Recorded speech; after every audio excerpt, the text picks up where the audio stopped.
راشد بول رہا ہوں. جی راشد بھائی.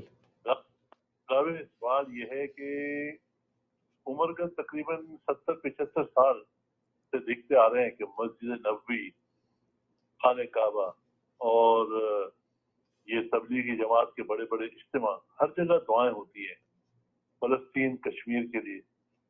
آج تک کوئی ذرا سی تبدیلی نہیں آئی بلکہ اور برے حالات ہو گئے.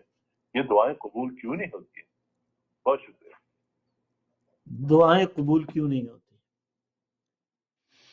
اس کی اگر صرف ایک وجہ میں آپ سے عرض کروں نا تو وہ تو رزق حلال ہے. تو اگر میں یہ کہوں کہ ساری امہ جو ہے وہ مل کے رزق حرام کھا رہی ہے تو آپ کو بڑا برا لگے گا، ظاہر ہے.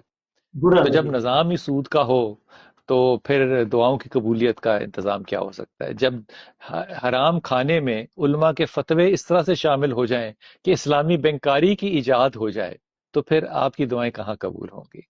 تو یہ بات آپ نے بڑی دکھی کہی ہے، لیکن یہ بات سچ ہے کہ خانہ کعبہ میں 20 لاکھ لوگ جو ہیں وہ دعا کرتے ہیں، لوگ جو ہیں وہ اجتماع میں دعا کرتے ہیں، ان کی دعاؤں کی قبولیت کیوں نہیں ہے؟ کیونکہ اس میں بڑی بنیادی، دیکھیے آپ نے تاریخ میں بہت بڑی غلطی کی.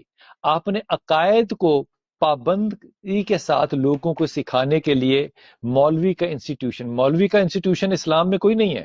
یہ بات بڑی واضح رکھیے گا، کوئی مولوی نہیں ہے، کوئی مولوی اسلام کا کوئی مولوی نہیں ہے. ہم نے ایک مولوی کے انسٹیٹیوشن کو ایجاد کیا کہ ہمارے عقائد کو وہ پابندی کے ساتھ جو ہے وہ سختی کے ساتھ جو ہے وہ ہم پہ اور ہماری اولادوں پہ نافذ کرے. لیکن ہم نے اسی پابندی کے ساتھ کسی مجاہد کو پیدا نہیں کیا.